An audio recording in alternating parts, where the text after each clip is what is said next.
Itong si Mayor Alice Guo has been identified to be an associate of two Chinamen, no, na nahuli sa Singapore for money laundering.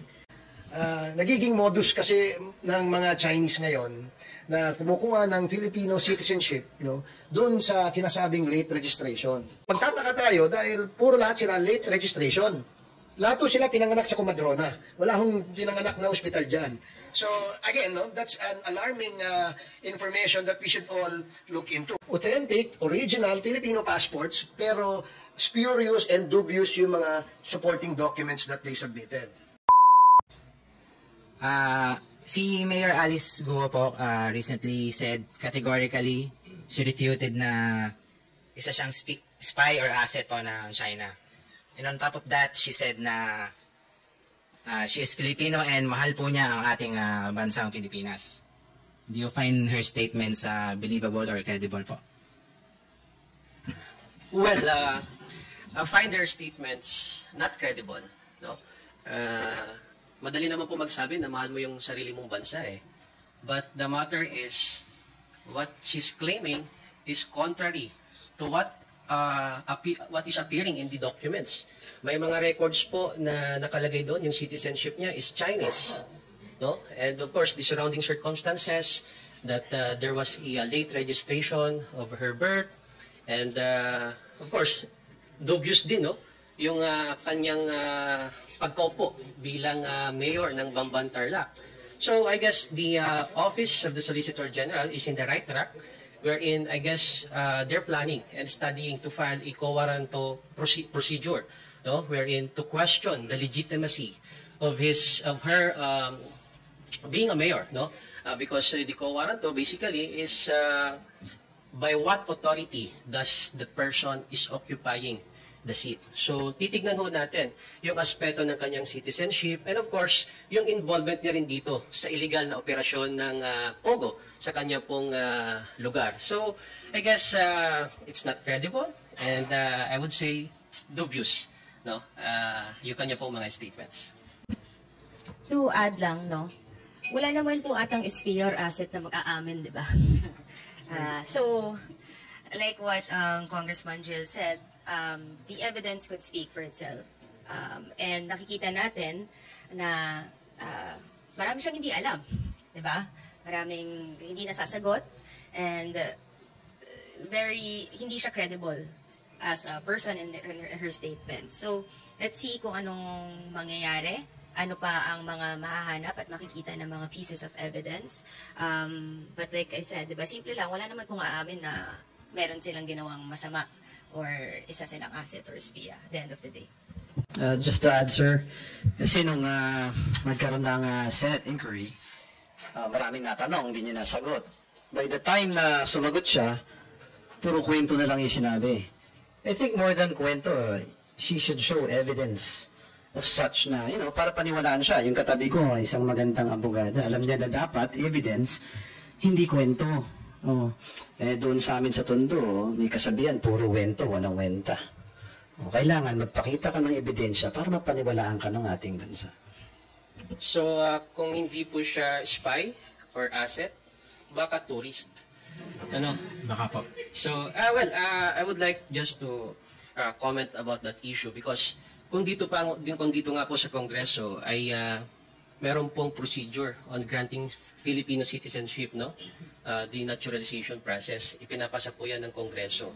So dito, mukhang dubious at questionable because of the late registration. So kung nakikita ho natin dito, baka circumvention ito ng ating pong saligang batas at ng mga administrative process.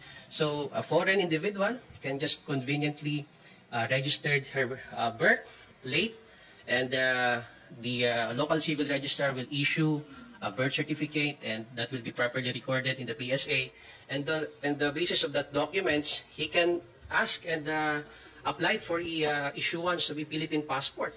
So for all intents and purposes, she or he is a Filipino citizen. So nakaka-alarma po ito, no? Na baka gawin itong mga modus or scheme ng ibang mga foreign individuals na gusto po na gumawa ng mga illegal activities dito sa ating bansa. Ako, dagdagan ko lang ulit yung sinabi natin mga kasama dito. Itong si Mayor Alice Guo has been identified to be an associate of two Chinamen, no, na nahuli sa Singapore for money laundering. So malaking issue yun. So dapat talagang masilip dahil unang-una yung nagiging modus kasi ng mga Chinese ngayon na kumukuha ng Filipino citizenship, no, doon sa sinasabing late registration. Hahanap sila ng local civil register, karamihan dito ay sa probinsya, magpapa-issue sila ng certification that they were born in that barangay, ganitong date, at ang magtataka tayo dahil puro lahat sila late registration. Lahat po sila pinanganak sa Comadrona. Wala hong pinanganak na ospital dyan. So, again, no, that's an alarming information that we should all look into. Marami na hong issue tungkol sa fake Filipino passports na nai-issue dito sa mga ito. Not fake, no? Authentic, original Filipino passports, pero spurious and dubious yung mga supporting documents that they submitted. Lalong-lalo na yung birth certificate.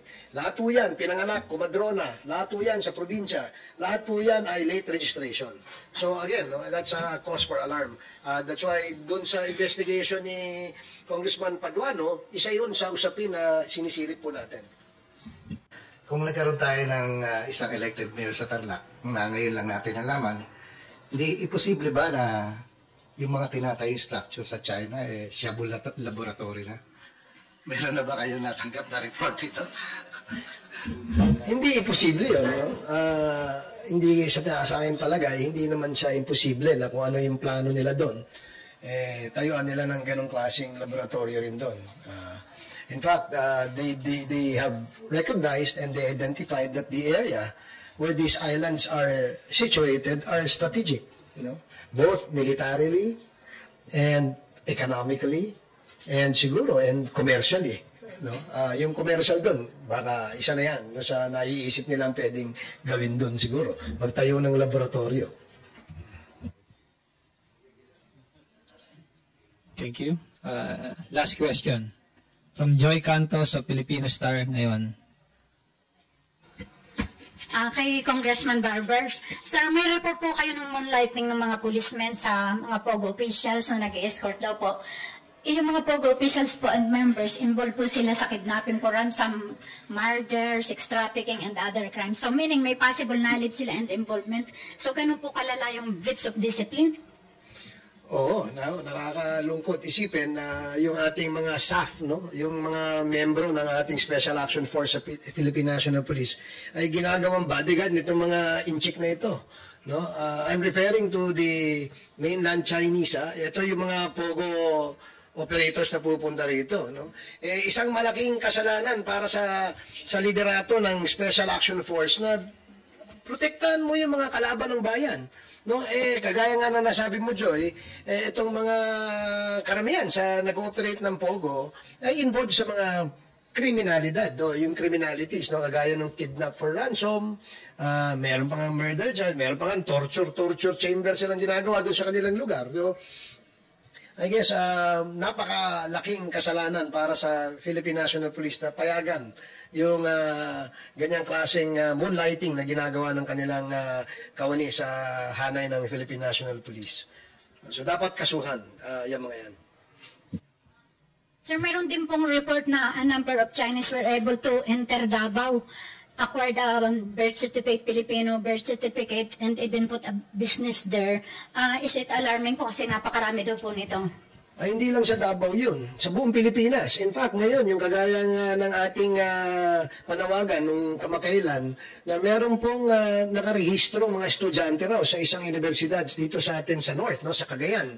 And the number is quite alarming considering na sa dami-dami ng pwede mong pag-enrollan, kung ikaw ay banyaga, ikaw ay dayuhan at gusto mong mag-aral sa ibang bansa, hindi po ba dapat ang inyong i-enrollan ay yung mga university na malalaki dito sa ating bansa, no? Hindi doon sa napakalayong lugar sa Metro Manila.